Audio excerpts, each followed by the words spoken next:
Welcome to the acclaimed podcast, The Deep Dive, featuring your esteemed hosts, Andy Monitor and Drew Dinzik, powered by BetSperts. Welcome to The Deep Dive. Title card was Ray Davis today. Disappointed in our Deep Dive Discord friends that they didn't get Tony Pollard in there as the requested guy. I love Tony Pollard. He earned himself a bye, Andy. You know what else he earned himself? I think he earned himself a nomination for the Deepies, right? Oh, he is. I think that's the first bona fide. I know that's going to be a nominee. That's right? going to be in the award show come February. Like for sure. I don't know if it's greatest backdoor, stupidest win, dumbest game. I was going to ask you that. Was it a backdoor or was it a bad beat for anyone that had under 37? It felt like the amount of people that had under were fewer and further between. So I'm willing to just call it a good win. Okay. Because the sequence of events that had to happen to get that over home were pretty freaking insane. I'm sad with the amount of time I did spend in the rule book in the morning, like because everything made sense except putting the ball at the 10. I'm like, how in the first and goal, goal to go. How in the possible fuck could they give him that? But it was the landing zone, like not kicking an onside kick after you've announced it inside the landing zone. I guess they just thought, like, who would even do that? If they were doing that, they're just doing it to be a dick. So we're not only going to, the rule is, well, you kicked off at the 35, they get the ball at the 35 now, but we'll add on a 15-yard penalty. So you get the ball at the 20. But since it was a free kick from the 20, they had to go half the distance. Like you said, you had the line of the whole thing, and it got wasted in the DMs. You're like, that was a big upset that the refs got it right. Like, it just really felt like it felt like bank error in your favor. Like they screwed up, of course, and we were the beneficiaries of it. Yeah, I mean, we could watch 500 more. And that is crazy. Like we dog on the refs. Yeah, you dog on the refs, but it is wild when they pull out one of those obscure rules. Like, actually. Turns out we know what to do in this situation. Like, this is actually what's on the test to be a ref, not that stuff that's actually usually called. To be fair, they're usually good at that. They are usually good at that. It's the catching things in live, action. Right. Honestly, I invite you to go to your local football game at a high school on Friday, stand at field level, and try to see everything that's going on. It's a hard job. I love it. Well, we're joined by a lot of our friends.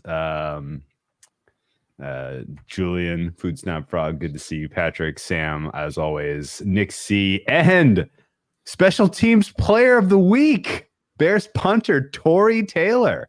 Welcome to the chat. I have some positive things to say about the Bears in today's pod, but we will save that. You ready to dive into these games, Andy, or do you have any other banter on your mind as we are watching the MLB playoffs to fill the gap, waiting for football to come back? And I love this time of year. You can't beat it. Woke up this morning and there was Alcaraz Sinner on. It was unbelievable. And then barely had to wait before we had playoff baseball, and now here we are talking football, and we got Thursday night football game tomorrow that looks pretty damn good, man. Like, this time of year rocks. The weather finally took the turn where you can feel it. Like, oh man, it's chilly in the mornings.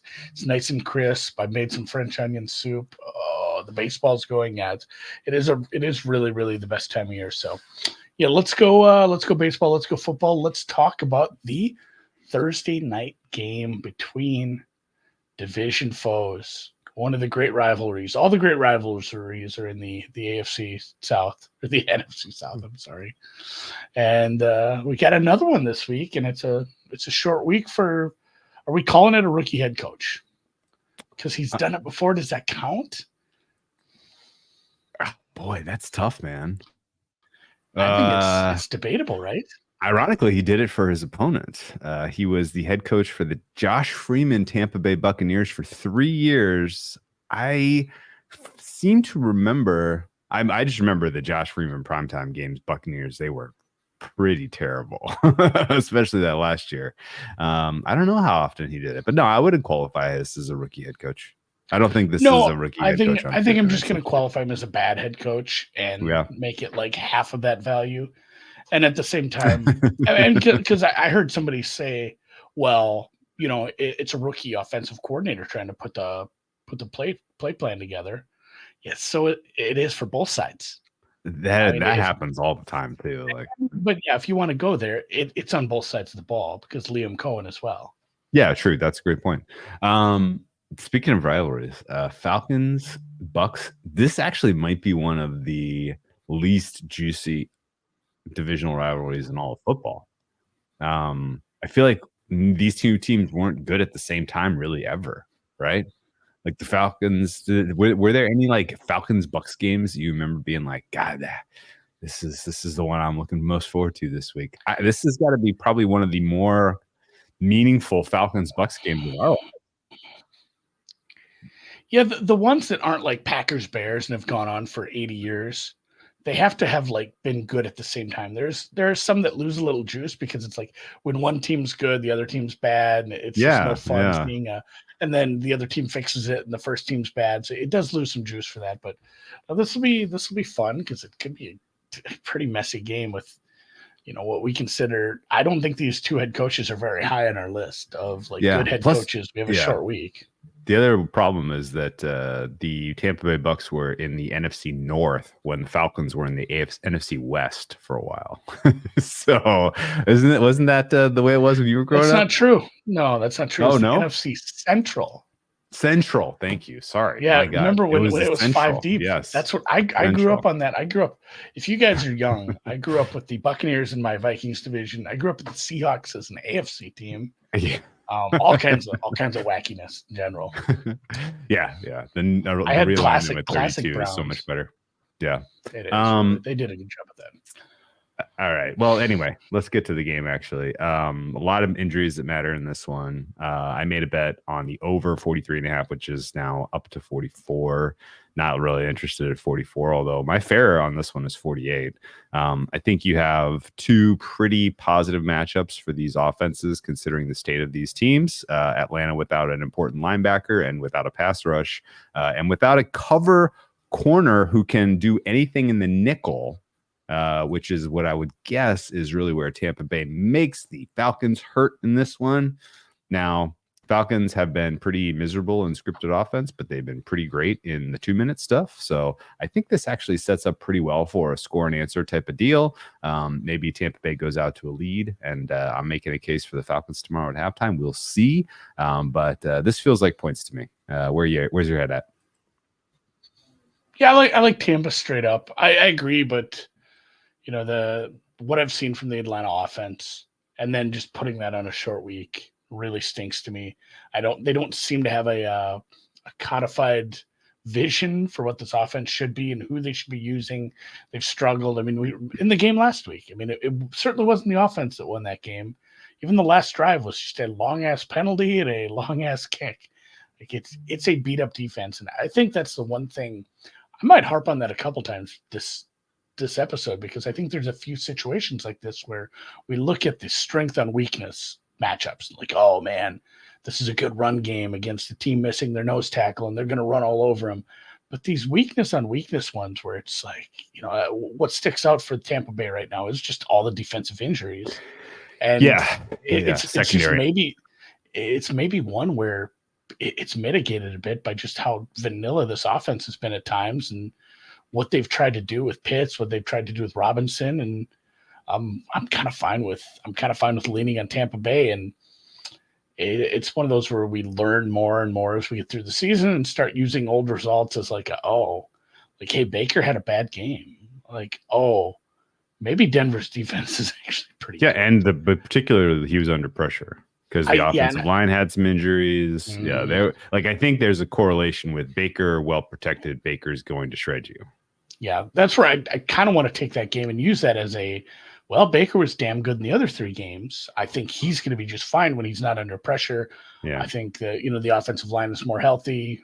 We have the pass rush for Atlanta that I don't believe is going to get home a ton. And you're missing the defensive player of the week. Yeah, I mean, Anderson, and Anderson, just because he had the big flash play, those are what get you those sort of awards, unless you have 4 sacks. But it's not just joking like you're losing the player of the week. Like, he's a very important piece of that middle of the offense, and it's already defense. It's already a bad defense. So, yeah, Baker should be able to pick this apart with just. I mean, Sam's pointing it out. Baker shreds zones. You know who's good at route running? Evans is going to be just open constantly. If Baker's not pressured, AJ Terrell has had some okay moments. He's not bad, but the real issue is D. Alford in the slot and the nickel is in your primary slot coverage player is quite bad, and Godwin has been putting guys in a blender all year. Yeah. I don't even think I'm worried about the fact that they don't have another outside receiver right now. Yeah. You're down your third and fourth receivers essentially, but the fact that Godwin is going to line up in the slot and they'll just they're like surprisingly deep. Yeah. I mean, it's not the same. I'd love to see McMillan playing rather, but I think you can just put a warm body across from Evans and Godwin will still eat in the slot. Sterling Shepard stepped in and did fine. He actually did have some nice numbers. He was fun. And he got himself a contract too. That was a practice squad elevation. Yeah. Now he's officially on the team. So good for him. Vita Vea, and another takeaway from last week, my last one for Tampa, Vita Vea does not look like a guy who strained his MCL. I didn't think he'd come back. Once he missed the one game, I'm like, all right, this is a multi-week thing. Then he comes back. He had 2 tackles for loss, a sack, and he when he wasn't doing it, he was just eating people up inside. So I think he matters quite a bit. Yep. I generally fully agree with your position. If you're taking, you already bet Tampa pre-flop? Yeah, Tampa's straight up. I fully support that. My numbers make this a pick. My numbers make this 48. Edge a little bit bigger for me on the over. I can see if this game gets a little bit out of hand for Atlanta that they just end up, because Atlanta's passing, their pass rate last week was crazy high. Tampa's is crazy high. Like, this is just going to be 40 attempts per quarterback in this game. I don't know that we're going to see much running. If this is a stinker, it's because it's on Thursday and everybody's hurt or not ready to play or something. I kind of think this is in a completely neutral market. Like, if this was a Sunday 1 p.m. slot, I mean 44 would be laughable. Godwin was wide more often than he normally is last week because of the injuries. I'm not sure. He still took the majority of his snaps. Yeah. You know who he matches up great against in addition to the slot, to the nickel? The CB2. Like, it kind of doesn't really matter. Like, in fact, if you want to mix it up and just have a little bit of unexpected nature to your offense, I'm fine with that too. Let's move on to Sunday. Has like 11,000 yards now. He passed a couple people on the all-time list. It's like, Jesus, this guy's just been doing it forever. So, all right, let's move to he's London. Amazing. So Sunday morning, great news, Andy. We got early morning football, and guess what? It's got a little juice. One of the last 2 undefeated teams in football is playing, and it is they're hosting the Jets, albeit in London. Actually, I don't even remember who the home team is, but it doesn't matter. It's in Tottenham. There's no rubric or rhyme for Tottenham for totals. I forget. The rubric was Wembley and the cricket stadium, whatever that was. What was the cricket stadium? Twickenham. We don't play there. No, we don't play in Twickenham anymore. Tottenham instead, and Tottenham is just pretty neutral as far as the field goes. So they are doing Wembley as well. So Jacksonville has the double.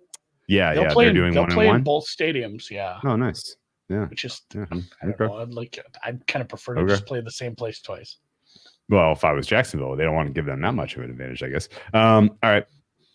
Good matchup. Big questions here about, I mean, I guess like the key handicapping angle is Aaron Rodgers healthy? And how will Sam Darnold handle going up against a team that has really good coverage? The expectation for me is that Rodgers is fine. The expectation for me is that Rodgers, in his experience against kind of disguisey defenses is positive, and he should be able to handle what Flores has been so magnificent at doing so far this season. These are pretty weak sauce takes, if you can't tell. I think the Jets are the right side in this one, but at 2.5, it's not a super inspiring position. I think it's going to be a competitive game, and I don't mind having the more experienced Aaron Rodgers here as opposed to Sam Darnold doing this against a really, really good coverage unit. What do you think? Yeah, I moved my Minnesota number up, and like I said, I'm leaning further away from the Jets than you are, but not enough to make it like a play on Minnesota. I don't know what to do with the total here either.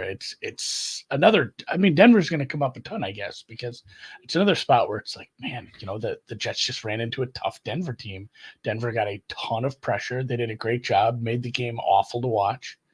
And Rodgers, there was the cadence thing. I'm calling bullshit on that. I don't think that was an issue. They already addressed it.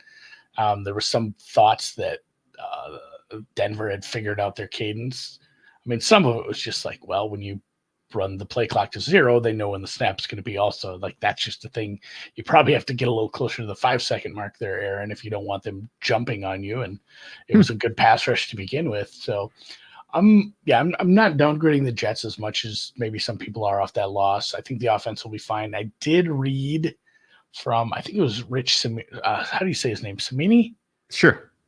The Jets beat guy. I think he maybe athletic. I think that's right. But he had said Rodgers is listed as limited. Limited can, and for you guys, limited can mean a lot of things. Yeah. And in this case, it was he just wasn't coming out to do the stretching with the rest of the team before he did everything in 11-on-11s.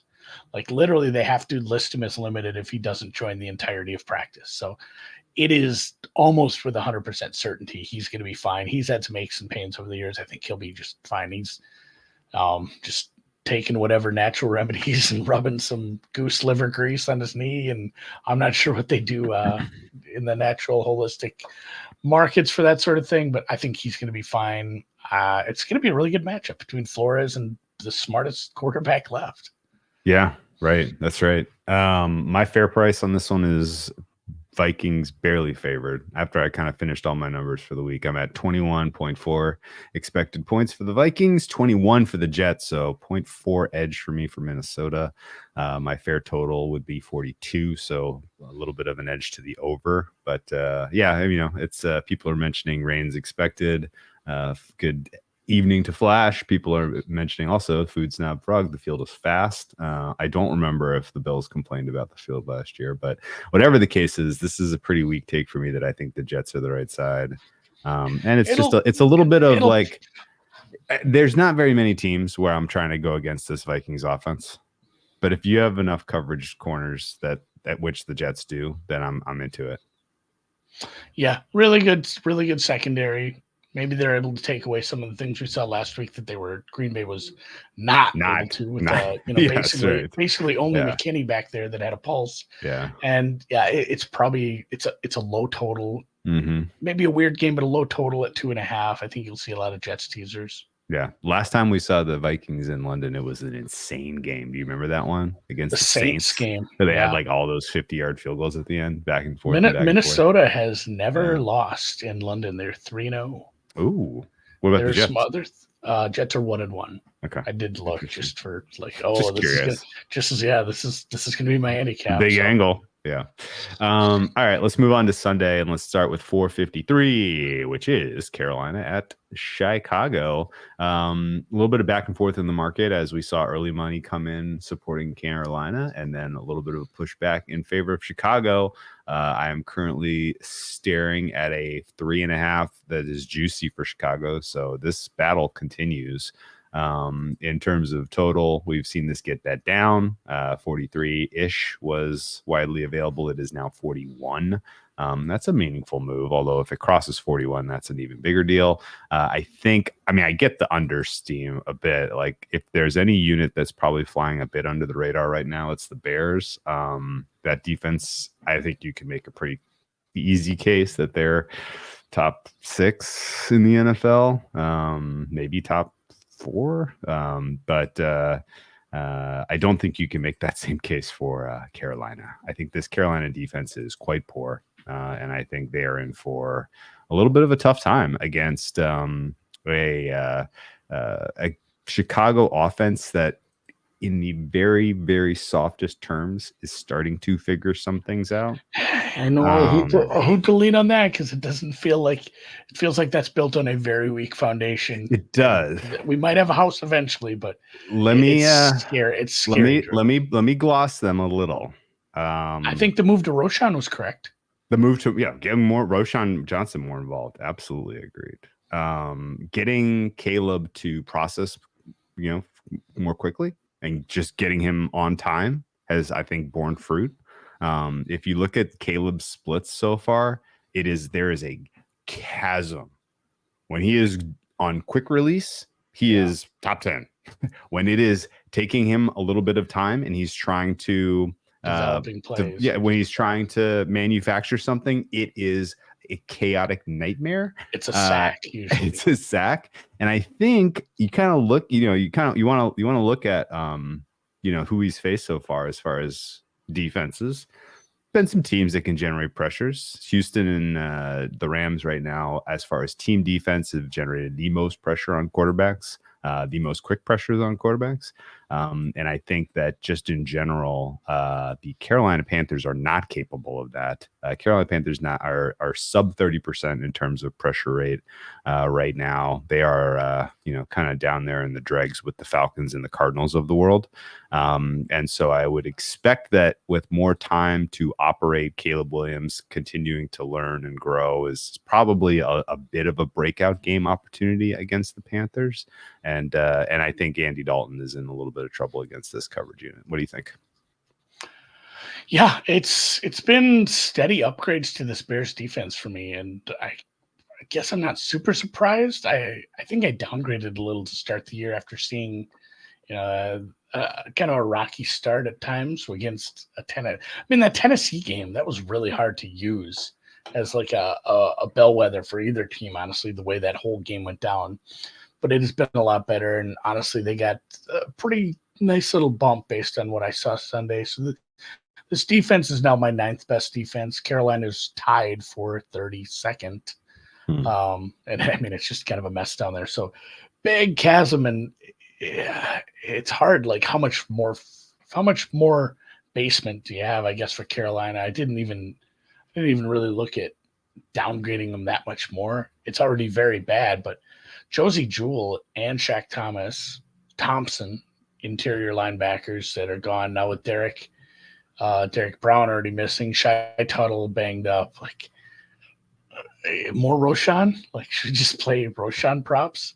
I don't have a strong take on this total, but if you wanted to take some pressure off Caleb in this one and not have him make these long developing plays downfield, I would think a good running game, a good screen game, a lot of you can basically I think Waldron sucks. I don't think he's going to be able to out scheme good defensive coordinators, but this is kind of a not a get right game, but do whatever you want. Put together a C+ offensive game plan because that's all you're capable of, and it's going to look like an A. Because shit's going to work. There's just not any good players left out there for Carolina. They're not going to be able to pressure Caleb, so he's going to have time to find the intermediate. Oh, by the way, no linebackers for the Panthers either. That's what I'm saying. Yeah, Jewell and Thompson. Did you say that already? Done. Sorry. Yeah, So Jewell's missing a game or two. Thompson, done. That's a torn ass Achilles. Yeah. Deontay Johnson didn't practice today, which worries me, but Canales is like, he's playing, it's fine. And then the Andy Dalton thing it was always going to be, how often do we have the Flacco thing compared to the new guy comes in, plays well for a couple weeks, and then teams figure out what the offense is going to be around him. I will say a little bit of shine for Carolina. Their offensive line is playing pretty well. I think that was it was expected, but I think they're playing a little bit better than I thought. Ask. Yeah, a little bit of a divergence in terms of grading and win rate, etc. It's been okay for how they how they're expected to play on offense, and it's hard to grade them because of the game state they're constantly going to be in. But it's been playing better than expected, I guess, for me, and that's my only nice thing I can say about Carolina. So I'm fine. I'm fine laying 4. I make this price bigger.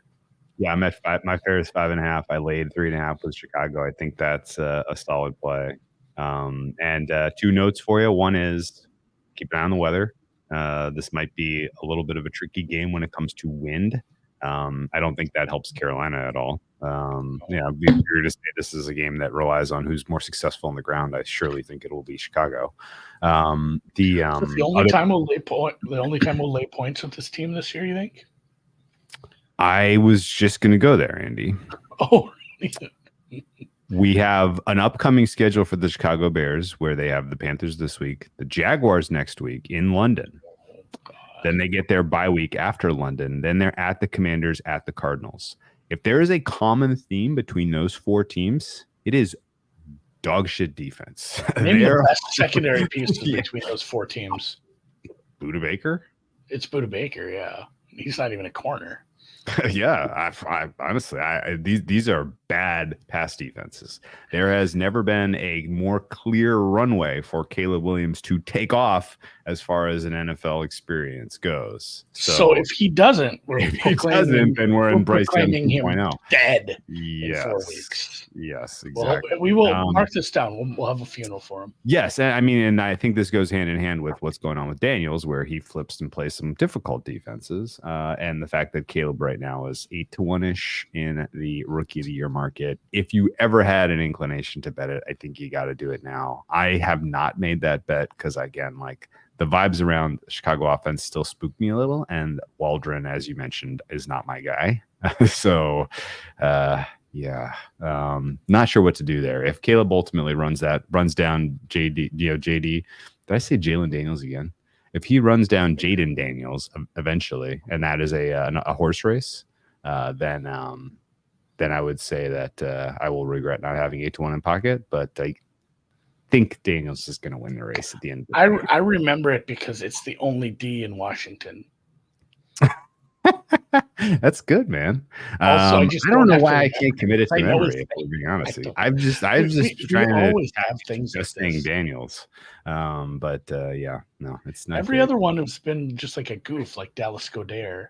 Although I did say Saquon Barkley. The Bears punter says the Bears should not be laying more than 3 points to anyone.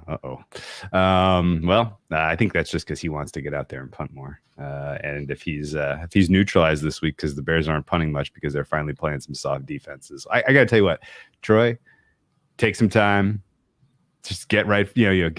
Stay loose, stay flexible. We're gonna need you later this season when we play some tough teams. But for the next 4 games, I don't see a lot of Bears punting. Because of opponent. And so we have the Ray Guy Award. I can't remember what the place kicker one is, but we have those things in college. Like I'm going to pound the table continually on there should be more awards and more awards that we can bet on. Like why don't we have a best punter, best kicker of the year? Yeah. Why can't you bet on the FedEx Ground Player of the Week every week? Yeah, I want to be betting on the punter. Like I want there to be like 2 really good punters at the end of the year, and we're like sweating that at the awards show. It'd be so fun. Yeah, when they invite us to make some markets, that's what we'll ask for. Baltimore Cincinnati is a massive game, 4:55 morning game. I don't know how this ends up at the 1:00 time slate, but so be it. Baltimore. It got right to the tune of a lot of people who we respect, who make numbers, have them as the number 1 power rated team right now, which is Rex Ryan, Foot Player of the Week. I like that. But a lot of people have kind of put Baltimore at the top of their ratings. Cincinnati is your quintessential amazing offense, treacherously bad defense. That makes handicapping their games fun.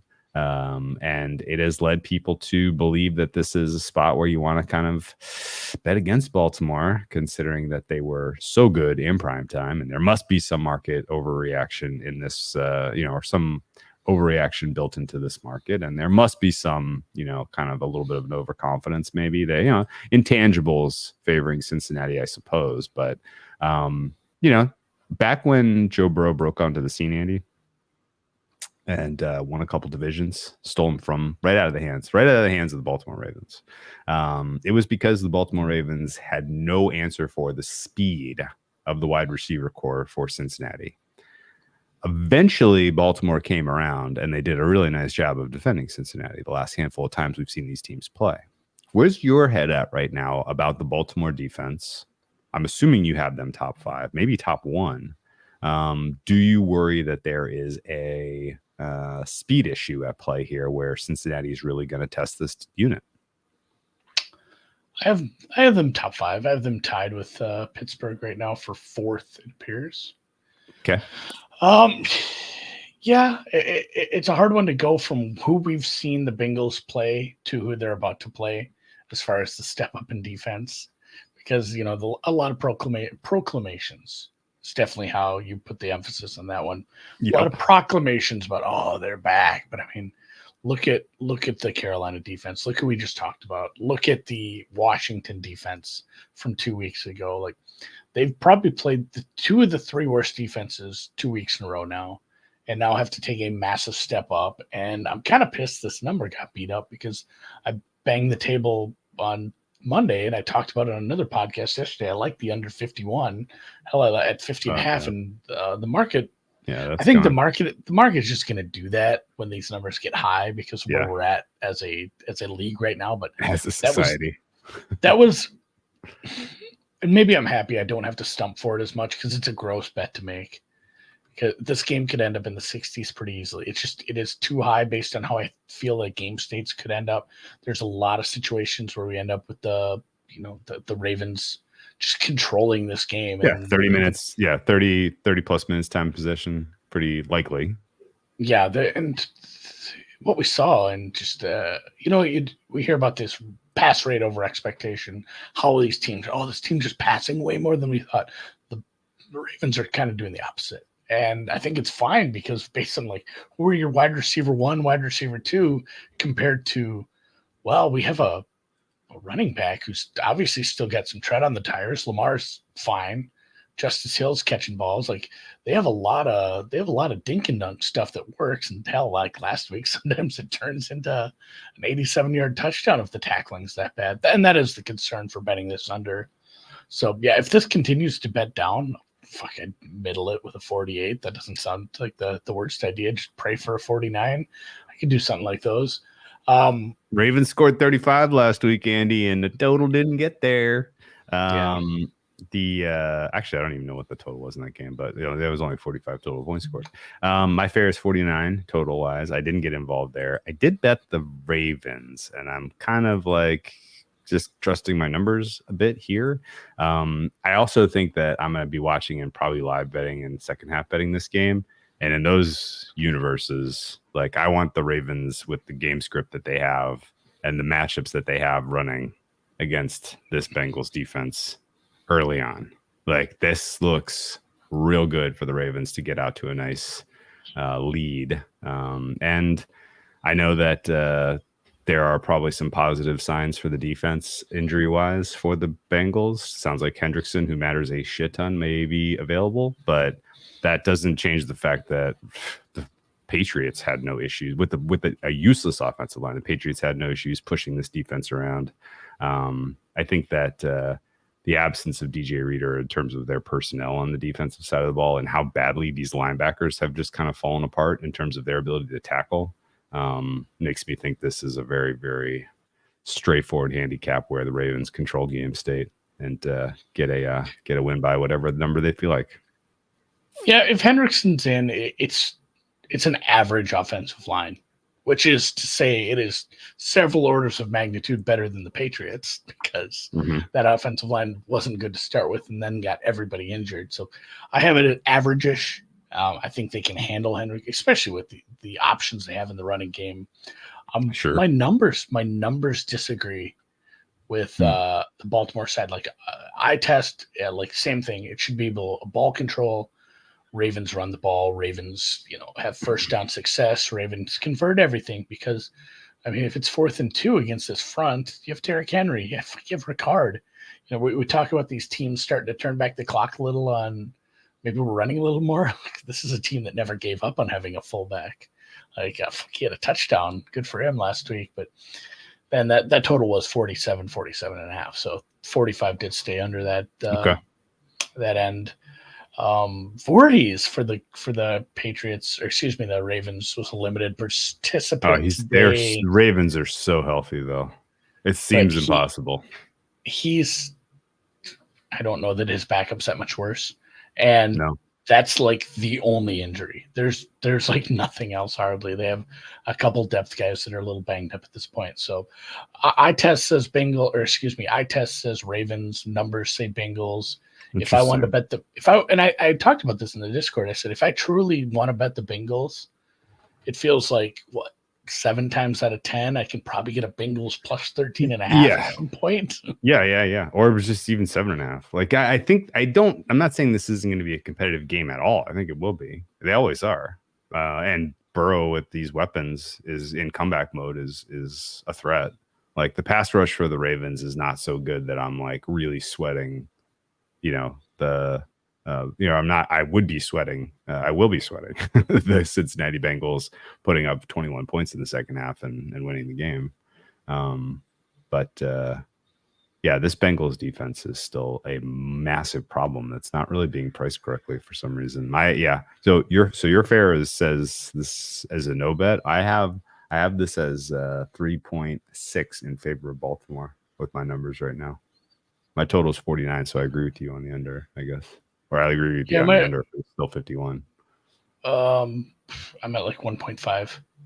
Wow. Okay. I have the Cincinnati offense rated pretty high. The offensive line's been okay to good, and then I have Cincy as the third best offense in the NFL. With Higgins back, Cincinnati. Let's see where you're at. I have to scroll down because I have it rated by. I have them as the tied for 6th best offense right now, but the defense I have 29th. Yep. Yes, I'm third and 20. Oh yeah, I'm third and 29th. Yeah. So it might come down to my Ravens numbers. I have the Ravens as one of the best offenses and the best defenses. I don't know what I'm doing wrong here. I just have it. Do I have the home field set wrong? I don't know. This is in Cincinnati. Yeah. I have Baltimore as a 5.4. I have Cincy as like a 2. So I have Baltimore's 2.5 better, but there's home 2.5 to 3 better, and it's home. So I'm stuck in a number saying I should bet the Bengals, and I certainly can't do that at that price. Okay. All right. Well, it'll be a fun one. I know there's some Bengals bettors out there. And this feels like last week where there were some Ravens bettors out there, and I bet the Bills and got my ass kicked. So I'm prepared to see it happen again. You want to talk Bills Texans? I do. That's another good one. Fuck yeah, it is, man. 1:00 slate right now. I will have a lot of interest in. This is a little bit of a. Would you say that this is an elimination? Let me just pitch this to you. Is this an elimination game for MVP between these quarterbacks? It's too early. Let me make a case for why it is. Because of the 1 seed. Because the 1 seed. So hard to get the 1 seed. It's so hard to get the 1 seed if you lose this game. Yes, that's fair. But I think, who's been like wowing us outside of Josh and Sam? Brock Purdy. I think Brock Purdy is definitely a fun conversation, which is wild again. It feels like it should be a little wide open at the end of the year. I don't know that you need the 1 seed. I think a division championship, enough wins and the records and the vibe and the aura and the wins at the right time. I'll push back on a little, but you're right in the sense that it would be very hard to get the 1 seed if you lose this matchup. And I don't know what to do with this game. This is a very fun game I want to watch. I am very close on market. The total, Buffalo's on a back-to-back, which kind of stinks. Coming off, they got another road game next week against the Jets. By the way, off a hard, a nasty little stretch in the Bills season. So this is one I did circle the over. I have this total a little higher. I'm going to see how much it moved. It was 46.5. We're up to 47.5. So that market moved with me. I still would bet that at under 48. I phrase that poorly, making it sound like I'm going to bet under 48. If the number is less than 48 or equal to, I think I would still bet this over. I do like this over. These offenses have distinct matchups against these defenses.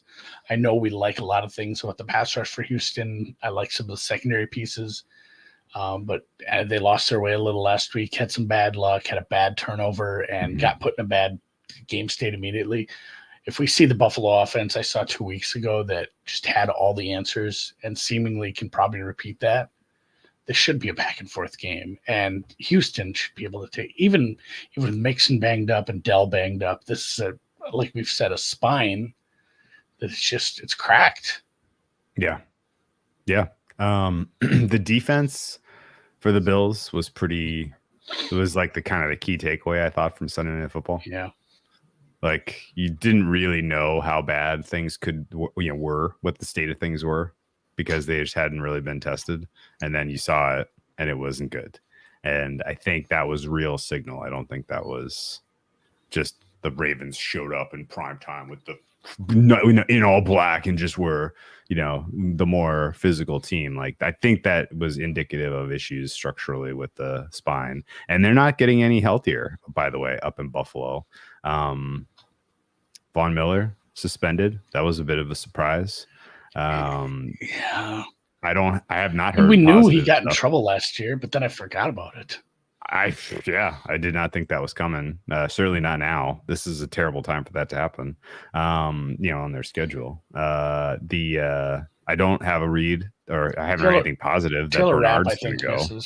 Rapp he's a huge problem. Like that's a huge problem for them. Like you're backfilling now with Cole Bishop, and you now have huge safety depth issues.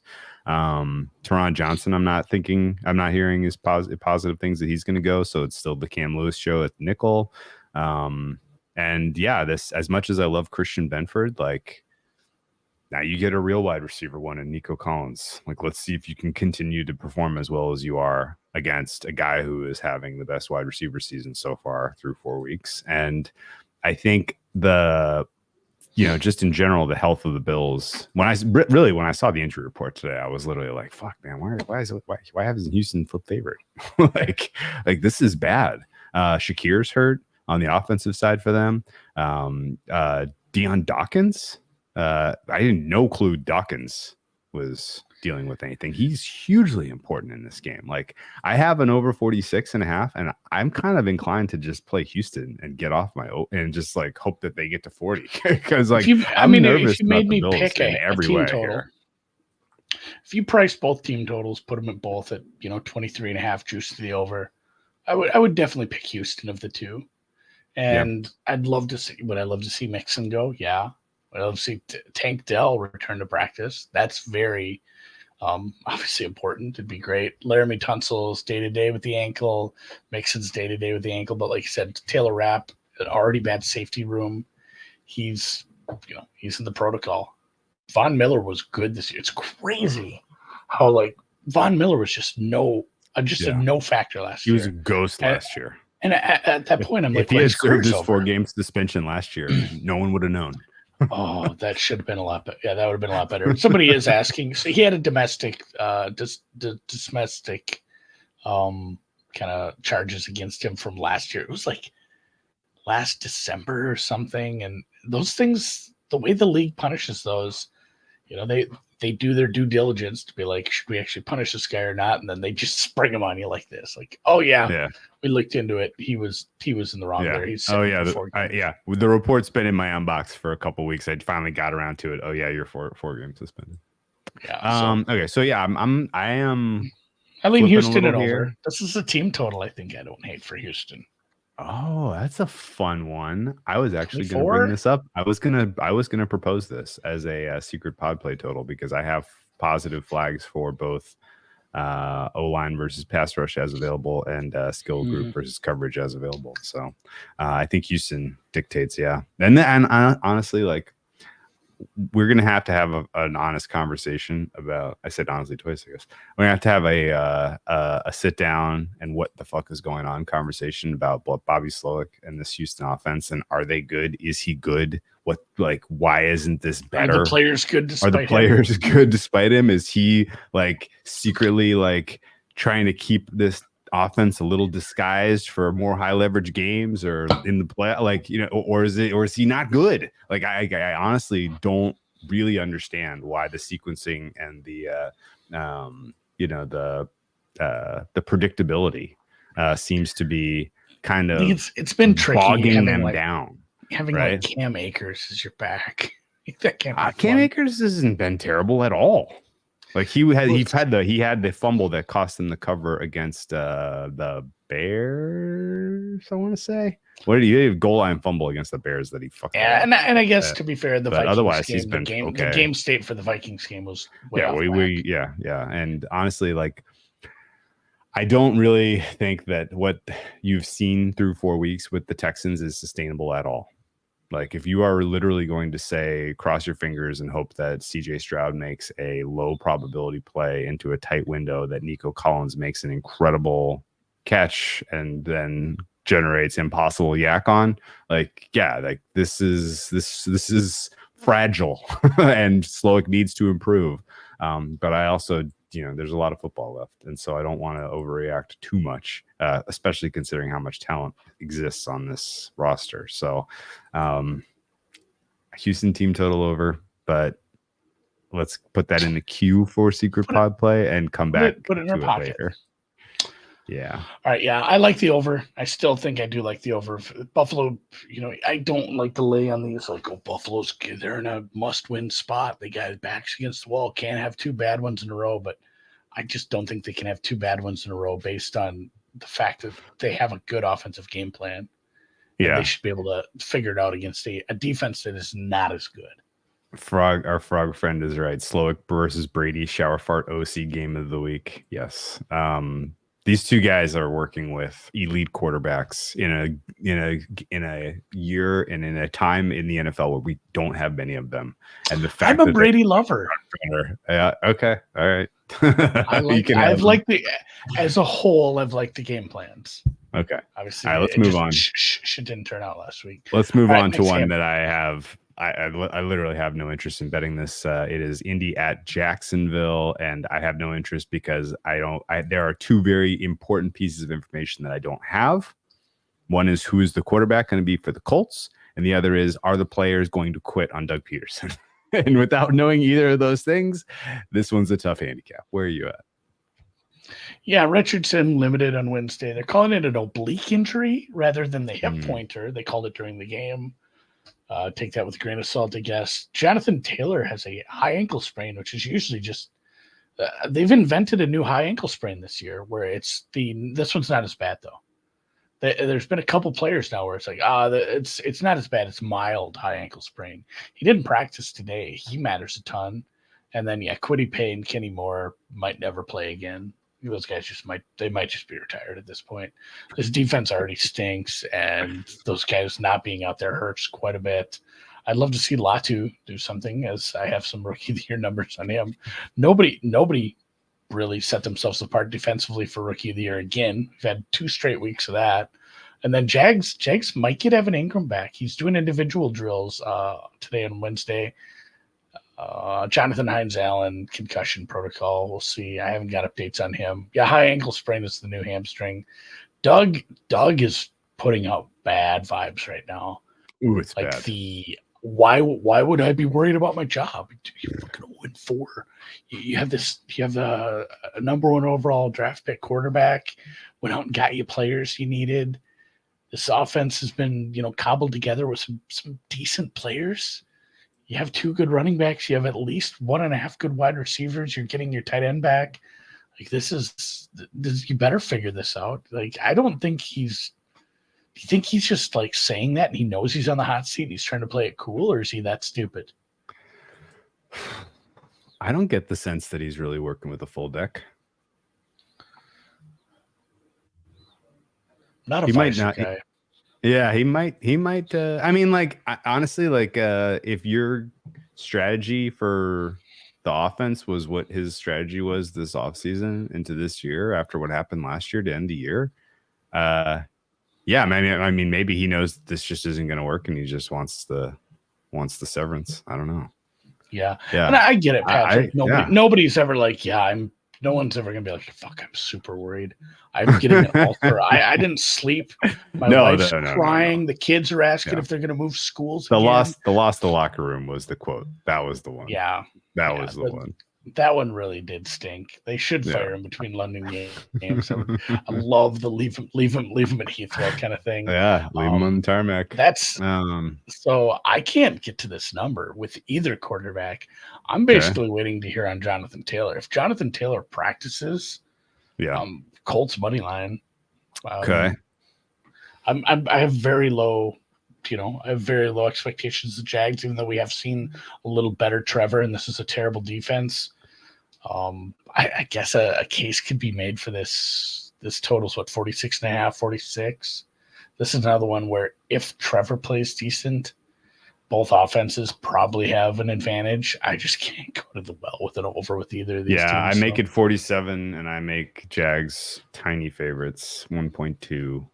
But who fucking knows? Yeah, I make Jacksonville 0.7. I think we just gotta sit on Jags until they fire Doug, and then that's the sign to buy low on them. Because I don't think this is the obvious rally cry back against the wall. This team's really gonna fight for their season. Do you? No, and again, Indy's a teaser leg, but it's with I hate teaser legs who have a bad defense. Did we mention the ongoing injury situation for the Jaguars defense? No Josh Hines, Allen, no Ogbinian. Was the cornerback that just went on IR? Like their defense is losing important personnel, and it's going a little bit undercovered. Oluokun is on IR. Tyson Campbell is on IR. That's obviously not news, but those are two of your more important secondary players. Josh Hines, Allen is not going to play, it sounds like. So time for Mr. 1.01 Trayvon Walker to step up against a very good offensive line. I don't think it's going to happen. So you know what?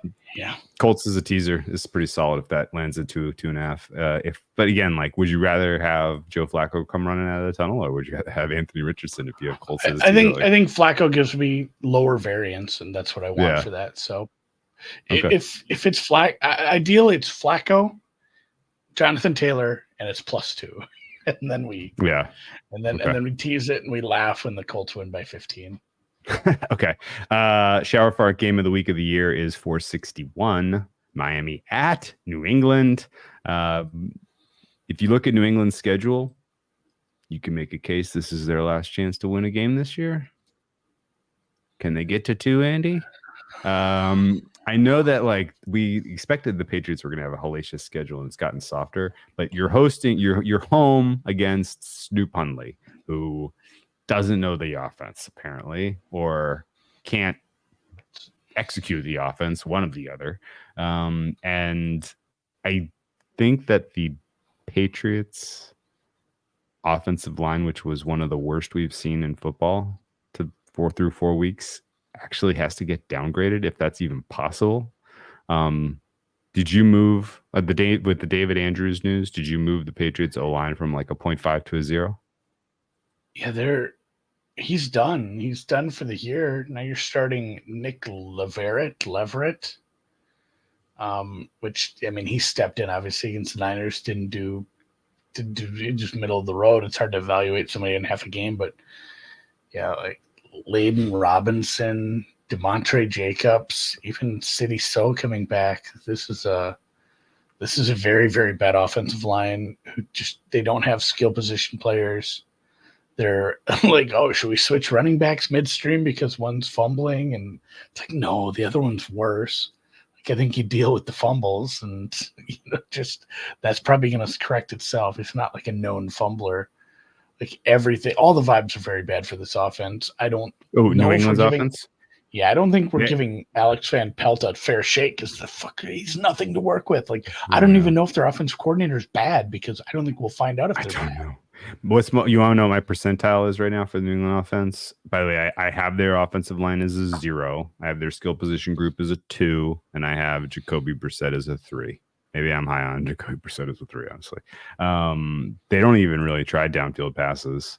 My overall percentile for the Patriots is the 20th percentile. They are 32nd in the NFL by my numbers by a lot. Like there is a big gap between 32 and 31 for me. Yeah,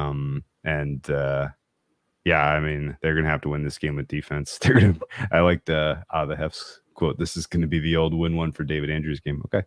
But I mean, honestly, if they're going to win one, it's this one. Miami is coming in on a short week with a million problems, no answers. Jalen Phillips out for the year now. Secondary is all kinds of hurt and all kinds of bad. I don't know that there's a pass rush you really have to worry much about. And it sounds like we're going to split duty between Gibson and Stevenson because of Stevenson's fumbling problem. So maybe there's some fresh legs and you get something going on the ground. Who the hell knows? I will not be watching this game, though. There's way too much going on in the 1 o'clock hour for me to care about this one at all because other than the number 1 overall pick, I don't think this one matters. Yeah, have fun. Bet a no touchdown. Total is like 35. Miami should have some advantages here, but they're on a short week trying to prep for a better defense than they've seen. Even with the injuries, it's not a bad defense. They went up against a very tough team last week. This is a far cry from Brock Purdy because we have Snoop Huntley trying to figure out the defense at this point. So yeah, this is a hard pass. If you made me bet it, I would probably bet the under.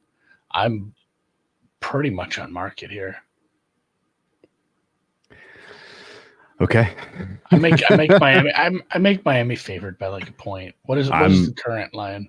I'm at a dead pick'em. Current line is Miami pick'em. Yeah, it's pick'em or -1. Some people for Miami, or New England. Yeah, I'm my total is pretty close as well, which is sad to say because this total's sitting at 36. 36. I know. I'm like, God, should I still look at this under? I might. Honestly, I would play this under, but I actually don't have as much confidence in the Patriots defense as I did to start the season. They're one of the bigger downgrades for me. Just at FYI, like I did a little quarter of the season. Juwan Brantley, how much have I upgraded, downgraded? And yeah, I'm down across the board on New England. 1.5 on their run stop, 1 on their pass rush, half on their coverage. With considering what we expected from these guys, they just haven't been very good. I do want to. Well, and they had an injury too. You lost Brantley. Yeah, right. But even then, like it doesn't seem like they're very well coordinated. But who knows? I will say this: the one of the funnier undercovered plays of the week. Brissett threw a pick to Fred Warner. Mm-hmm. It was Fred Warner made an amazing pick, incredibly athletic pick. R.I.P. Fred Warner. When Brissett let go of it, he got absolutely clobbered, just crunched, and you're like, he's a big dude, yeah. But he got crushed, and then later in the play, you see him. He did not quit on that play. He got up and he tried to run Fred Warner down, and right at the goal line, he gets crunched again. Somehow, and at that point, he's moving backwards through the goal line, getting just destroyed. I saw that. When I saw it live, I didn't see the first hit. I just saw him. Wow, he got all the way down to the goal line to get smashed. Dude, Jacoby Brissett is earning every fucking penny they are paying him. Like what? He's not winning football, but by God, is that guy a guy I would go to war with? Like shit, man. He's a man's man. He's a man's man. Good job, Jacoby Brissett. Cleveland, Washington rounds out our 1 o'clock games, and this one is tough. Why don't you set this one up? Yeah, basically, this is: do you believe that a team should be this upgraded this quick? There's going to be 2 camps on this, because if you look at the kind of adjustment you need to get to what was Washington -3.5, I mean, you're talking a pretty massive adjustment. It's funny because I'm actually right on market with this, and I'm happy to probably stay on the sidelines against what's going to be a bit of a war two different kind of philosophies. I think there's a lot of people that say like you have to stick to your priors a little more. We've seen this, because we see this. If a team gets adjusted too hard, too fast, we're the Saints this year. You're gonna have problems. You're gonna have problems. I think in a spot where the most important position was a massive unknown to start the year, and then it turns out that not only is he working out, but the players around him are working well with him. The offense appears to be well coordinated. Maybe there is a case that, hey, this team was 6 points better than we thought they were. And, the defense is what it is. Like, the defense isn't worse than we thought. It's just as bad as we thought it was going to be. It was one of our lower ranked defenses coming into the year. And this is a spot where I guess it's, do you believe or not? Because if you think this is too big of an adjustment and we've gone up and above the ceiling of what Jaden Daniels and this offense can do, then this is a slam dunk, even at 3 now that it's come back. Yeah. Okay. But if you're of the thought process that this is just what this offense is, it is a top 5 offense. It's going to move the ball even against what is going to be a big step up for a defense. They've played some easier defenses. The Giants are not good. The Bengals are not good defensively. But it's built. It's been something that's building. That offense was getting stuck in mud in the red zone against the Giants, and then it built off that, and suddenly it's scoring touchdowns rather than field goals. It's gotten better. So I don't know. I'm really excited because one way or the other, somebody's looking really stupid. This is the Packers-Titans game where it's like there's two thought processes. They both make a ton of sense, and somebody's going to look dumb. Unless it lands Washington -3. That would be fun. I'd hope for that. All right. Here's my thought. Let me kind of go. I don't want to take too much time on this game because I don't have a ton to say. I won't get this one. I'm going to talk about process a bit. So my normal process is I first look at what adjustments did I make last week and how does that square with what we just saw? Like, where was I fooled in what I just did? Because I'll happily walk that back, right? The adjustments I just made, I think, are the weakest confidence of anything that I've put together, right? I still have weight on my preseason priors. I still have weight on adjustments I made for, replacement players in week 2 and 3 and stuff like that. But if I just made some tweaks and then we see some evidence that I was, that it was wrong, then I'll walk it back in a heartbeat. I like that. Then you're describing my Atlanta numbers. Yeah. Then I'll watch the tapes. I'll watch the key plays and then make additional tweaks to my numbers. And then I will look at the injury report when we first get it on Wednesday for a Sunday game. And I will adjust my numbers based on my best guess as to who will be available and unavailable. Okay. Starting this week, I made no changes to I've adjusted the Browns down, and the Commanders up, all season, all the way along. I didn't make any adjustments after reviewing the tape from last week. And then I'm looking at currently what, where my numbers are. A quarterback for Washington has gone up 40% for me, 40 percentiles. 1 for the skill group, 2 for the O-line. I don't have any adjustments for the Washington defense from preseason. I think they're as bad as we thought they were. For the Browns, I've adjusted their offense, quarterback down 2, skill down 1, O-line down 3.5. O-line's because of injuries. No shit. That's way down. Browns defense, I've gone down 1 on run stop, down 2 on pass rush, down 2 on coverage. Okay, so and this constitutes now the most aggressive upgrade I've made on any team and the most aggressive downgrade I've made on any team. And before we saw the injury reports, I still couldn't get to 3.5. I was still basically like, okay, I get why Washington is favored here, but boy, oh boy, like you're going to give me the hook? Like I'll take it in a heartbeat. And in fact, just flat out, my number was Washington was 1.5 point favorites. And so I'm like, I'll bet it. I'm in. I bet the Browns. I saw the injury report today. I have no fucking idea what to do. Like there are so many people who I have no clue if they're going to play or not for the Browns. I don't know if the Browns really have a vision on their season where they're going to try to like continue to win or start dealing parts or if they're just going to put guys in mothballs and go try to Yeah. accumulate draft capital. Like there is all kinds of uncertainty about vision of the franchise right now in Cleveland. And so I have no clue what is going on. There are so many important, basically the entire offensive line missed practice. Yeah, the practice report / injury report looked like the voters roll for Cuyahoga County. It was in such small font because it had to be.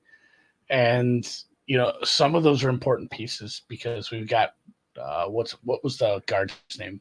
Wyatt Teller. Teller. I mean, he's gone. Like he's gone for the year already. And then on top of that, this is now Zach Zinter's job, right? So Conklin and Wills did not practice again today. Miles Garrett didn't practice. Their center didn't practice. So Miles Garrett was an Achilles. Yeah, which doesn't sound great. They actually lost. So they actually lost a guy who was suspended as well, Mike Hall Jr., a defensive tackle. Well, he hadn't been playing. No, but he's suspended. It's just funny, like, to add to their list. And like, it's funny that the tweets you see from like the beat reporters, it's all duckies and bunnies. Like, Nick Chubb's back in practice. Yeah, he ain't playing this week, guys. No. That's just zero chance he's playing. Naeem Hines isn't playing yet. Njoku, maybe he's expected to try to practice. Maybe Jordan Hicks has an elbow. They have a plethora of injuries, and so you talked about adjustments, and for me, and this will be my last point for the game because I'm on market.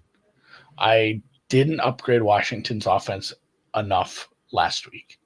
Okay. I looked at where I had them, comparing it to other teams, comparing it to just success rates, EPA, anything I could look at offensively to be like, am I still low? And there was no stats I could find that said that I shouldn't make another upgrade to this offense. I was still low. So now they have become my full season, the team I've upgraded the second most. I was lower on Minnesota than you. So my Minnesota number is actually a bigger adjustment from preseason. And in the same sense, Cleveland is my second biggest downgrade, only behind Miami, which maybe doesn't count as much. Okay, we have a quarterback injury, certainly a unique situation in that spot. So I'm kind of at a spot where I'm stuck here just watching this one because I'm above 3. I am above 3 for Washington, and if I adjusted too much, that's fine. I'm not going to pay. I'm not going to pay to find out. I'm just gonna sit out, let the market decide on that one, let the game play out, and see where we need to be after it. Okay, so a couple final thoughts here. There were also some meaningful injuries for the Commanders. The guard, Nick Allegretti, has been playing well. He was DNP with an ankle. They're missing a couple players on defense, a couple players limited on defense. Brian Robinson Jr., who's been quietly a nice kind of off-speed pitch to go along with the unbelievable speed that Daniels brings to the table. He was a DNP with a knee. I don't know how serious that is. I'm curious to see how I think that's just rest. I'm going to double-check that because that does matter. Did you see, though, that there was good news for the Commanders? Marcus Mariota is back, and he's an important voice. This is like, and that's Jaden Daniels. That's the one that gets the most exposure. What was that? Oh my God, hilarious! Yeah, all the exposure is on him and Chubb, players. And it was like the agent worded it so that it like almost tried to like give credit to the success of the Commanders to this point. Almost like a second offensive coordinator / father out there. Amazing. It's the father he never knew he needed, and in the locker room. Oh my God, I just died laughing at that. In the Browns, by the way, Conklin out, or DNP, Garrett DNP, Hicks DNP, Newsom DNP, Okoronkwo DNP, Pochich, Wills, and Alex Wright. Other than Alex Wright, I think all of those guys are meaningful. Maybe Alex Wright is meaningful, and I just don't know. I got all the way down the list.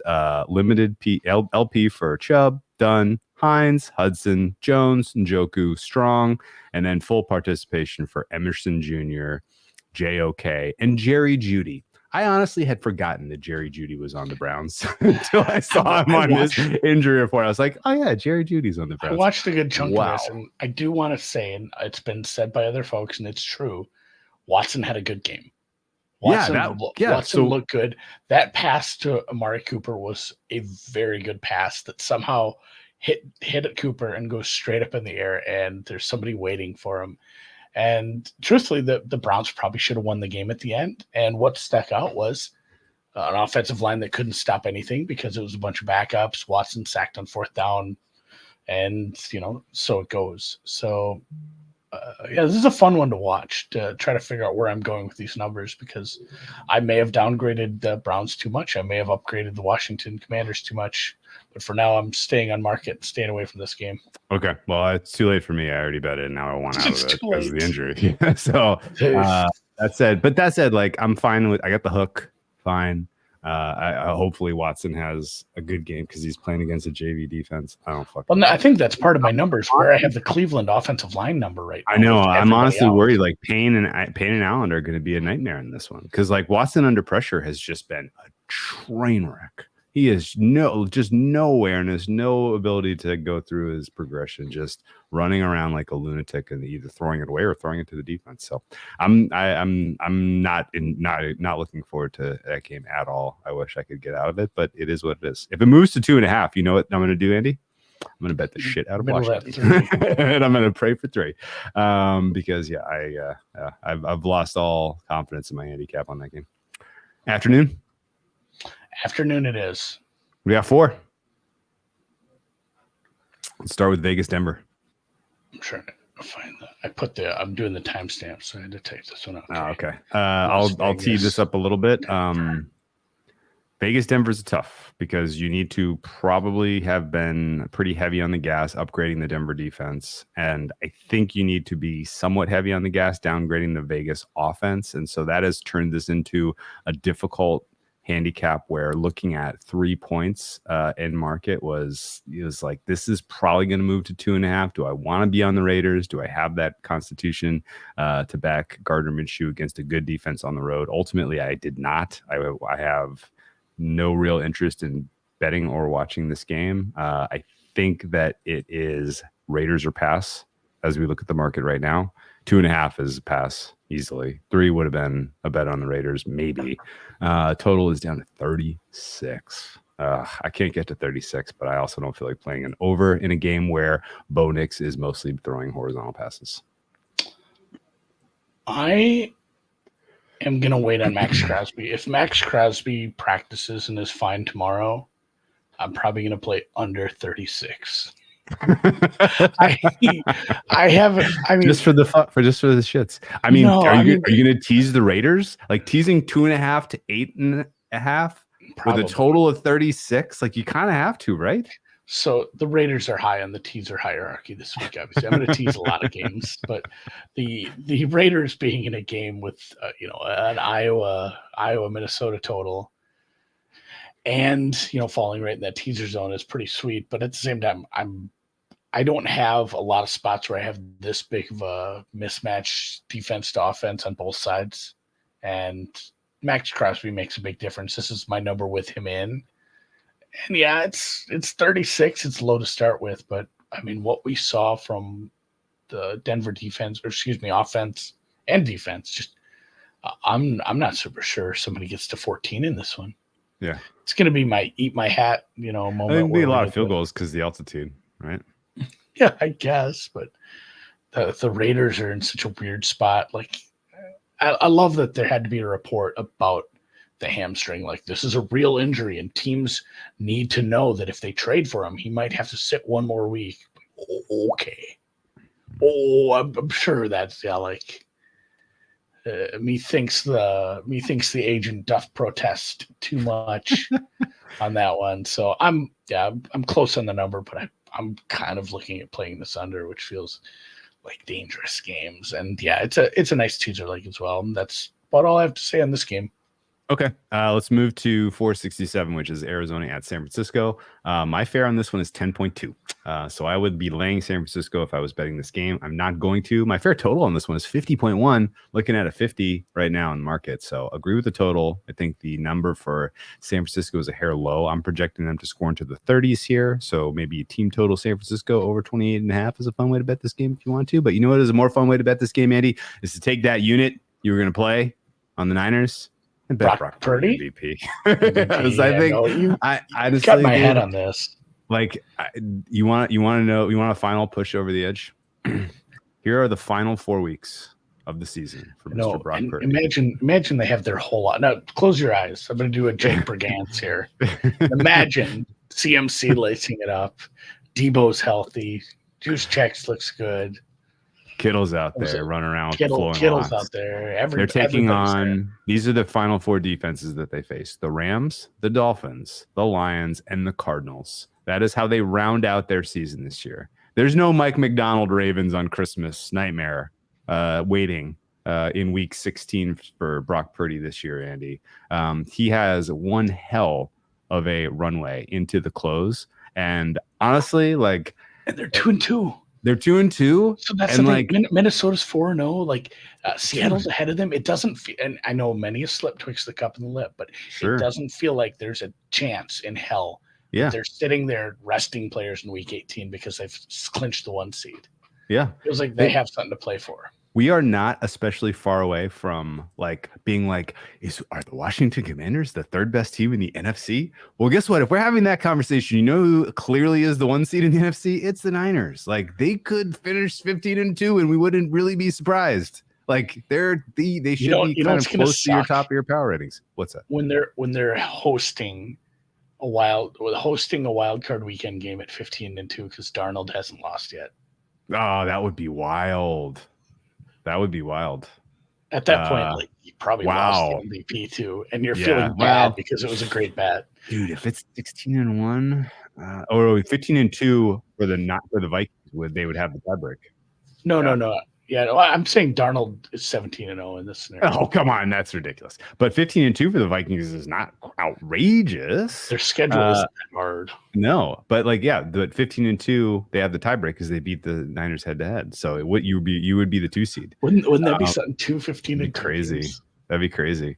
Well, speaking into existence, because I'd love some fun drama like that. But not as much as I would love a Brock Purdy MVP, considering where my current bankroll sits. My general read is that all of the advanced stats, like, I don't even know how to make the case stronger than just like go look at any fucking chart, go look at any just advanced stats that looks at how aggressive he is in terms of downfield passing, how efficient it's been, and consider that he's doing it all without a full set of weapons. And I mean, short of an injury, I think he's top of the board in 3 weeks when he beats the Mahomes led Chiefs in primetime.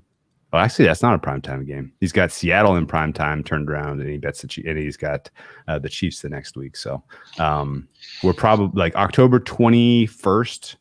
You're probably looking at Purdy MVP top of the board, I think. I don't have a lot of notes on this one. This was I'm on market close to it. I'm right around a 7. I like the total as well. Trey McBride apparently matters a bunch to that offense. That's an offense that should have looked a lot better against Washington. And he'll practice Wednesday, which matters to them, but it's still just San Francisco up against a bad defense. They looked pretty good against a decent defense last week. This is a bad defense. And Fred Warner, maybe it doesn't matter if he misses this game with his ankle injury. It maybe doesn't matter with Elliott and Winters and some of these other defensive players at this point because the offense has such a big mismatch. Kittle didn't practice with his rib injury, kind of hoping he does play. But yeah, I'll probably join you on the Purdy number. Okay. Best I got this week was 20-1. I got some 18-1. I got some 16-1. I bet some 13-1, and then I stopped. I think 10-1, which is about around 10-1 right now at some of the bigger limits places you can get it offshore. I think is close to fair. 7-1 at Circa is probably a little aggressive, but I love whoever went Circa and pounded that thing into place. Well done to whoever did that. The hell out of that. Yeah, well done. Let's move on to Green Bay Rams. Some fun dissension on this one and some fun market dynamics as we have seen 3.5 go to 3 in favor of the Rams. Basically a little bit of a correction in favor of the Rams. Total has generally been bet up. I basically get it. So there's some smart people that think the Rams defense is like clearly bottom 5. The fact that they're they concede so much explosive passing is especially concerning, considering that's all that Jordan Love can do. Yeah, where's your head on this one? Indoors too, the speed of this Yeah. offense indoors. I don't have them bottom 5, but I certainly don't have a good rating on this defense. Let's see where I have them at. Below average. I am at 25 I'm not out of quite that 32 low. for the Rams. This is one where I'm on market, but I still wonder if the total hasn't gone high enough yet. And it does feel like one where if you do win this over, I don't think it's because it's, 27-23. I think if you win this over, you might want to have some alts in your pockets. Yeah, right. It's 34-31. Yeah. I'm kind of down on the Green Bay defense as well. Yeah, personnel is a huge issue all of a sudden for them. Some of the injuries, and then you throw Wyatt on top of that. Yeah.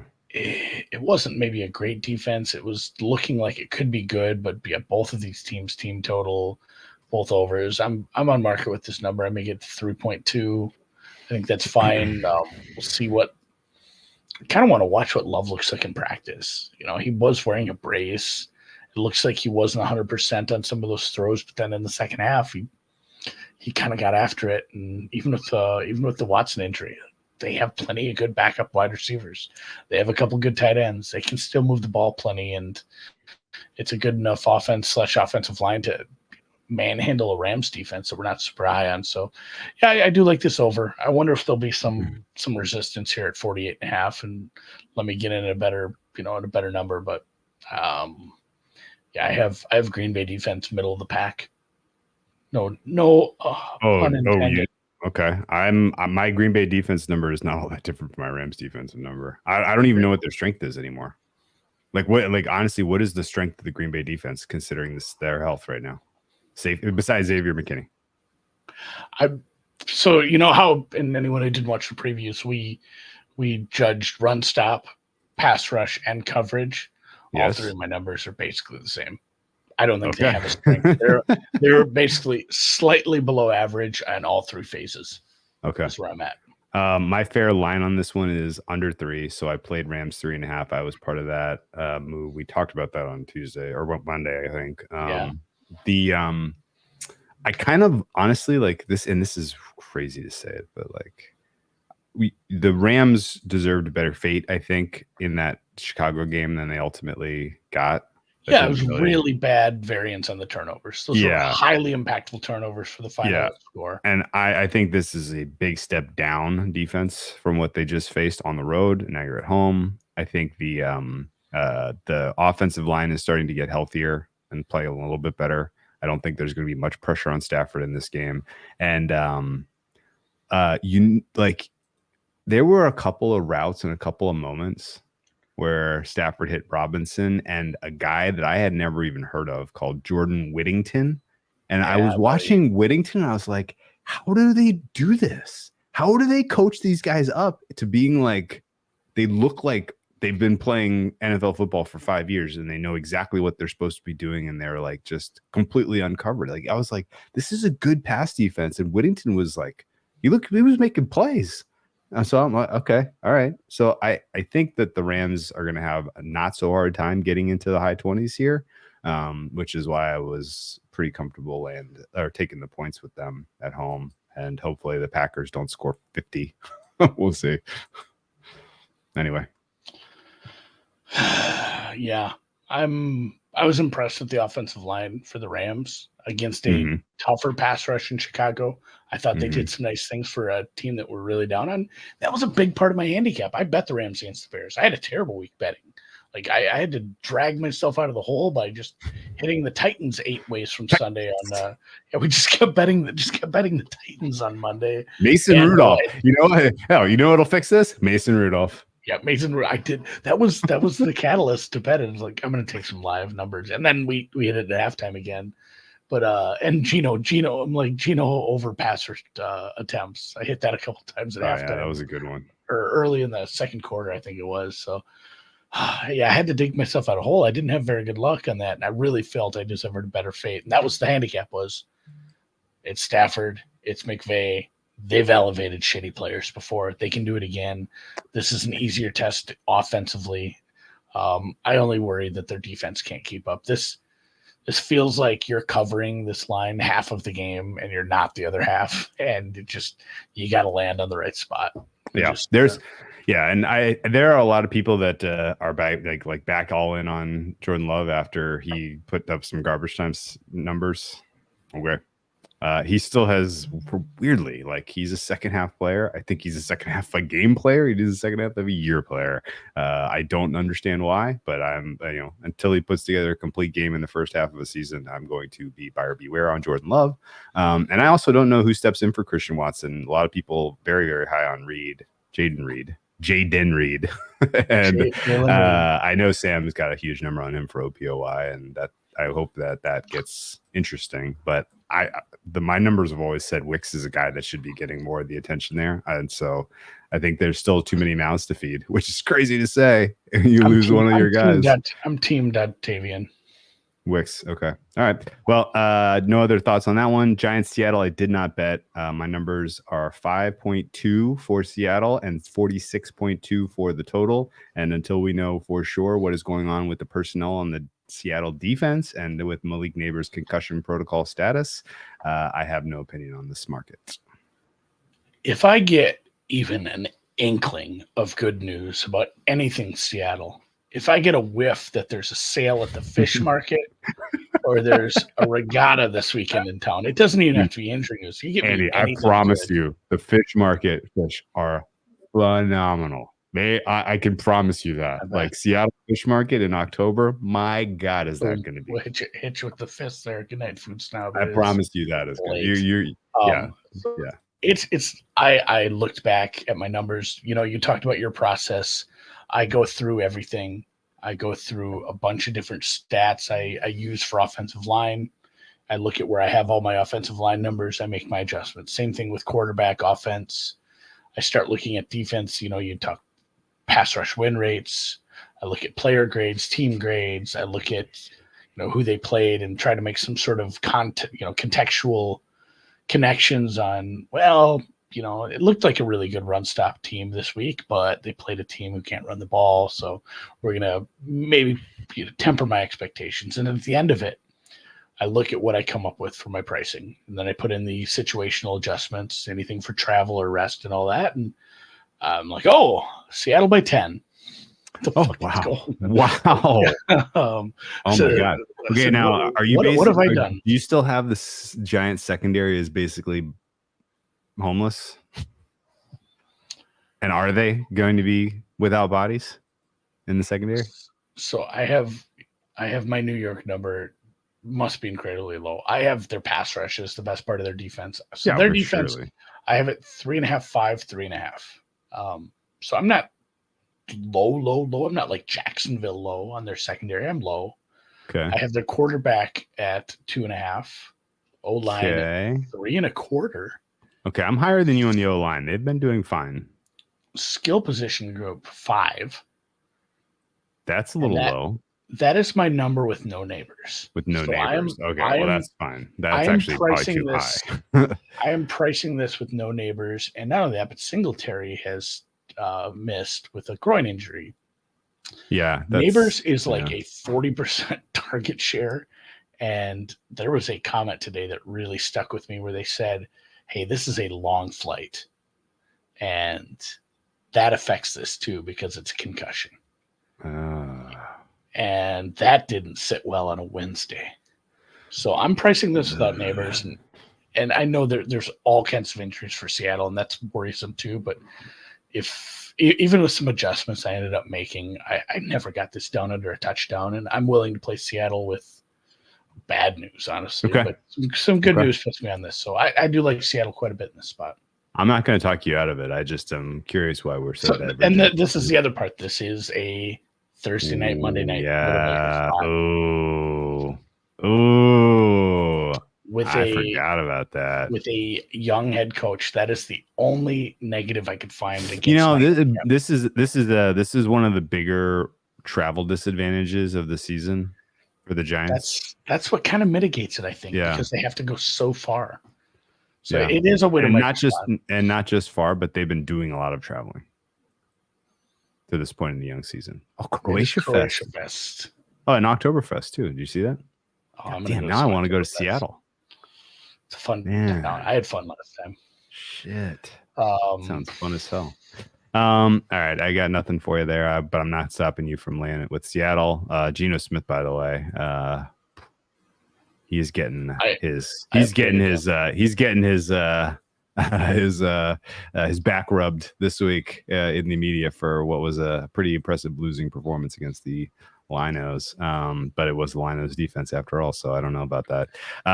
Dallas, they were firing. God, they were. The Seattle's like one of 5 teams that I think has like a realistic explosive play potential. Like there's just no teams that can do it. Yeah. We were promised this in the preseason, right? Ryan Grubb's going to come in. They're going to fire deep. They're going to get Metcalf the ball deep. It was just Metcalf against man coverage. Oh, he wrecked him weird. And it was, the defense just had nothing to offer. How many times you would have said like Seattle scores 29 or whatever? Yeah. Are you betting this game? Yes. I'll take the points. I'll take the points easy. Yeah, for sure. Oh man. All right. Sunday Night Football is Dallas at Pittsburgh. Wouldn't have minded a flex. Could have done Baltimore or Buffalo again. Either of those games would have been more interesting, but that's fine. Dallas is without their 2 most important players on defense in DeMarcus Lawrence and Micah Parsons. Although Micah Parsons is having a little off year so far, we're not going to see him get right for a while. Tank Lawrence may be out for an extended period of time with the list, Frank. Mike Zimmer now has to get it done with a very soft unit. He's got ball hawkers, but he doesn't have a lot of tackling against the Pittsburgh team that is very physical. I think the Pittsburgh defense had a little bit of a rude awakening last week. They got pushed around by a team that had a serviceable offensive line. I could see Dallas doing some of that here, but Dallas doesn't really have the weapons, I don't think, to really stress the Pittsburgh secondary. So my numbers would say bet Dallas. My numbers would say bet under. The market has been very Pittsburgh and over heavy. So for these reasons, I just kind of throwing my hands up here. I will note that I had kind of keeping my eye on the weather on this one because it looks kind of gross. But apparently not gross enough to really inspire anyone to get weird with the under, as we have seen pretty heavy over action here. If that's somebody just blindly betting this because the Dallas defense might be bottom 5 now without those 2 players, maybe, but I don't know. Pittsburgh offense is fine. They're not good. Yeah, I'm off market on this. I'm saying it says bet Dallas. I'm one of my bigger disagreements.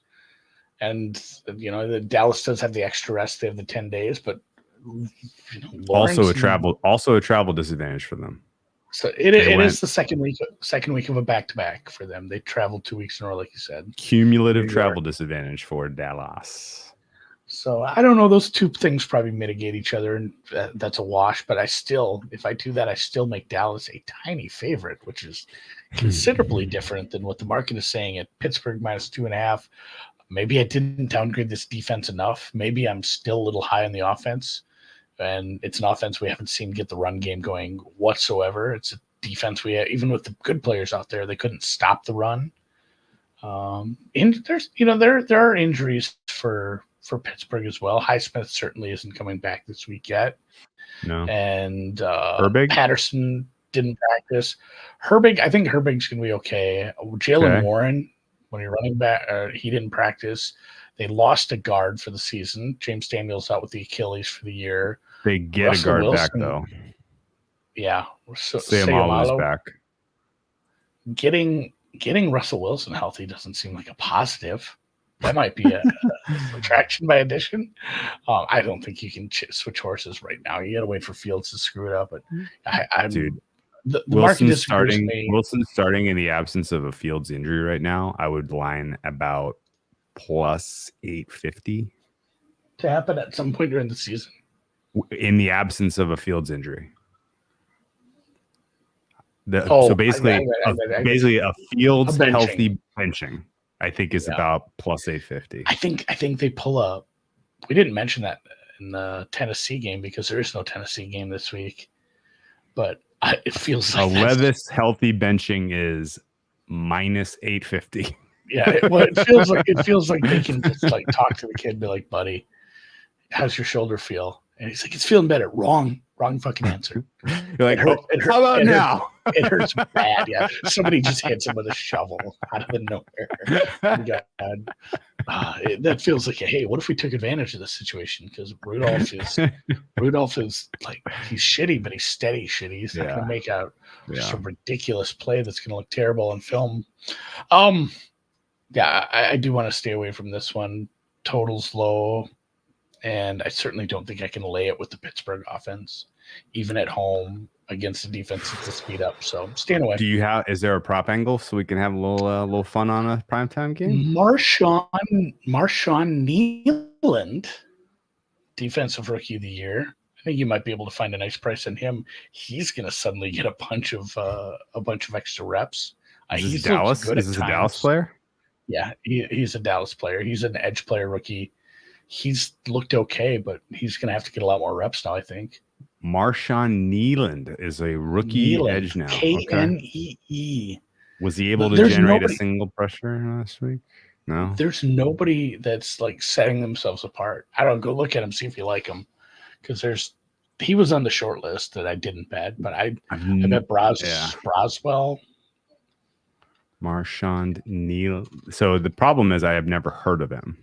And honestly, if you've never heard of it, but this is the thing. Like, if you've never heard of a guy, then that means the voters are not necessarily going to like. Even if they see him doing stuff, they're not going to like be able to connect the dots that he's a rookie. You know, I mean, it's really going to have to be like. It's early. It's early enough in the season where if he gets like 8 sacks from here, Western Michigan kid. Ooh, man. This is a reach. It's got to be. It's got to be a big number. I know. We got a big number. Okay. I went through like the top 40 people listed for defensive rookie of the year and started looking at usage and stuff. And he was somebody that actually played a little, and he's a D end, which helps. Like you got to start crossing off safeties and like off-ball linebackers. That's it. Well, you got 110 tackles. Good. Like we're gonna give him defensive player of the year. Shit ain't gonna happen. So he's going to get more opportunities. The number's not very good. It is a reach. Okay. All right. I got no angles on this one yet. I got to really work my brain hard just for something smart to say on the NBC pod tomorrow about this game because it's the Sunday Night Football game. We'll see. Waiting all week to watch this shitty game. Yeah. Monday Night Football. Close it out. Okay. New Orleans. I had a big old healthy appetite to bet New Orleans going back a couple weeks because I was excited about the opportunity to take on a Chiefs team at nearly a touchdown when they were going up against a defense that was underrated by market and had a really nice diverse set of cover corners. And the market opened a little shorter than I was hoping, but not so much shorter that I wasn't going to bet it. And you, I know, played the under, and I was like, "Oh, that's good call."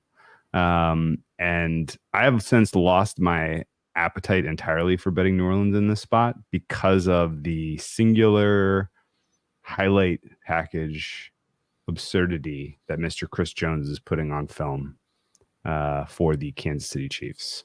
He has been such a unbelievable, like impossibly good, like single disruptor on the high leverage plays so far this season that I'm just like in awe. And now he gets to go up against a team that has some pretty soft interior pass protection.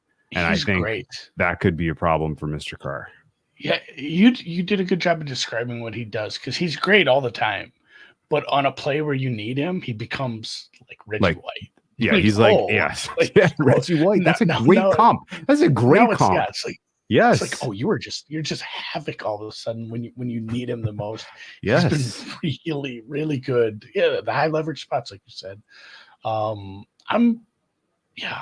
only at like 4 for this as well. I agree with the move down. I agree with the Saints money. I can't lay big numbers with Kansas City considering just looking at Mahomes and how they're operating as an offense right now.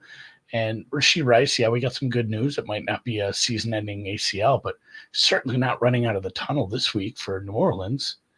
And I mean, what does that leave you? You lost Pacheco. They lost their appetite for Carson Steele pretty quickly. So you're running some also ran running backs that you're trotting out there as you signed. It's going to be a Kareem Hunt show. And so you need to lock down Kelsey. And this is 10 targets for Juju Smith-Schuster. Yeah, this is a good defense as well. These are two really good defense. Somebody came back and bucked against my under, pushed us back up to 43.5. It's 43 bookmaker, but I still like this. Yeah, I still like this under a lot. I might go back for more now that I have a better number. I think these are two of the best defenses in the league, and with Kamara, maybe he plays again, but he has broken ribs. Like that was confirmed. He played with broken ribs. Taysom Hill is, he's not a huge part of the offense, but he scored 2 touchdowns. He's a part of the offense that matters in certain packages. He's banged up, and this is a good enough defense to slow down what Carr and them does. Because it is kind of a run-based defense at time that opens up, and they've just had some big plays early on in the season.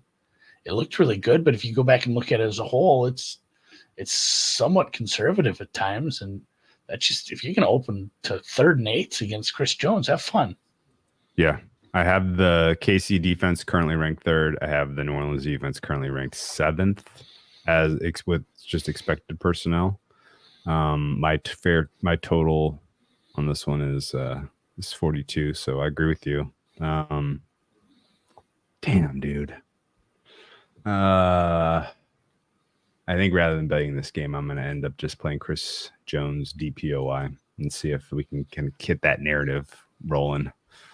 Because, honestly, put yourself in a world where Mahomes has a season where what he's doing now, he just keeps doing it, right? Or even takes a step backwards because he's got no Rice now, right? But the Chiefs get the 1 seed because they have the best defense in the NFL. Yeah. Isn't that the door is open for Chris Jones to finally get acknowledged? Garrett and Parsons might not be in the mix at all. Garrett and Parsons might just be because he might be beating him the likes of the Hutchinsons of the world and question on that, because I made you look at that. Hutchinson has literally played 4 backup right tackles. 4 backups. And he's just going to walk under lights all year, but fuck, man, that is very fortunate. We're not saying Aiden Hutchinson is not a elite edge rusher, but he has had a very beneficial schedule as far as feasting on backups. Yeah, yes. I think he takes a big step back because he's going to have to play some tackles who are actually adults that play football in this league rather than guys coming in to fill in. Yeah, and also you can also squint and be like, we get to the end of the year and people feel like Detroit has a bottom 5 defense. Are we really giving DPOY to a team that has a bottom 5 defense versus Chris Jones? Yeah. I parlay this with Nealand. I'm kidding. Don't do that. Let's get weird. Yeah. All right. I'm on the under. I lean Saints. I lean under. We'll see what we get. But yeah, I don't love the offensive line injuries right now that we have for the Saints against this defense. That it makes me wonder if we end up with a game like last week where it's a close game, and if it's close at the end and you're covering for 55 minutes and it should be he should be with Watt. Like, he should be right there with Watt. Hutch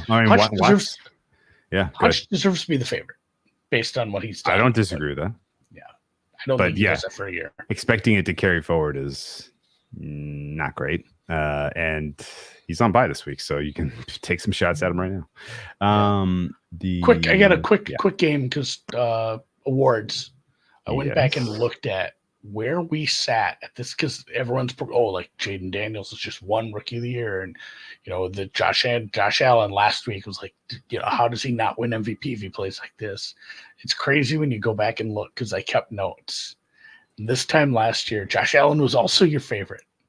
Yeah, he just throttled the Dolphins. Yeah, he just beat the shit out of somebody, and Lamar Jackson was your 5th favorite. And you look, and again, it was offensive rookie of the year might be a snoozer again. It was last year. This was like Stroud just had his breakout. Stroud had like his 4th game, And after the first two, people were like, yeah. And then after that, he went down to, I even wrote this down. I said, plus 175 might be as high as we see it for the rest of the year. I think it was. I believe that. CMC just rolled because he never stopped scoring touchdowns. Well, no, Tyreek Hill was the favorite in market until the very bitter end.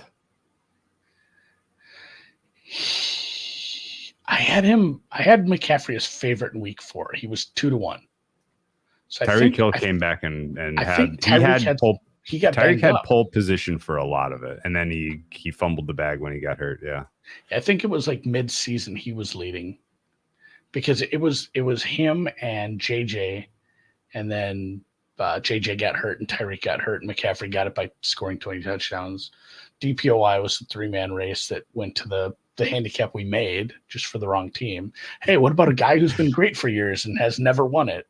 And we were talking about Parsons. We actually apparently meant Garrett, but the fun ones were Jalen Carter was minus 110 at this point. You remember that?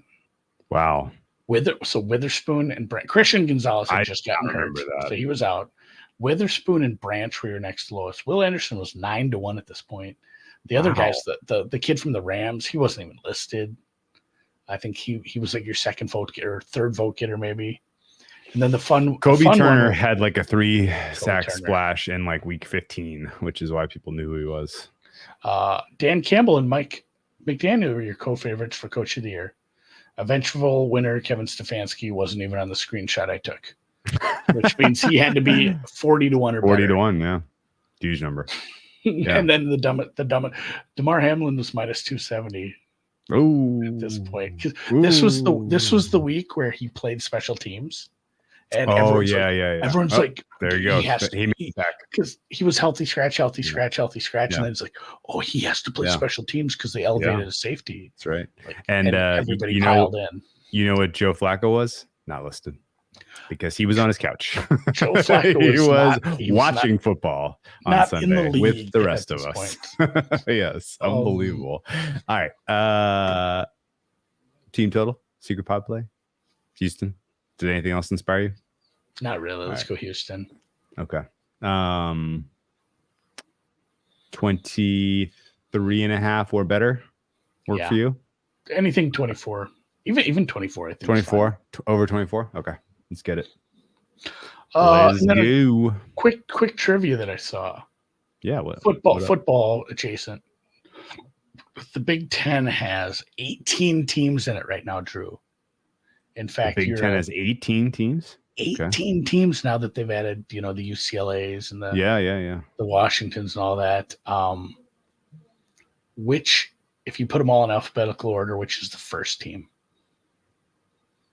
Why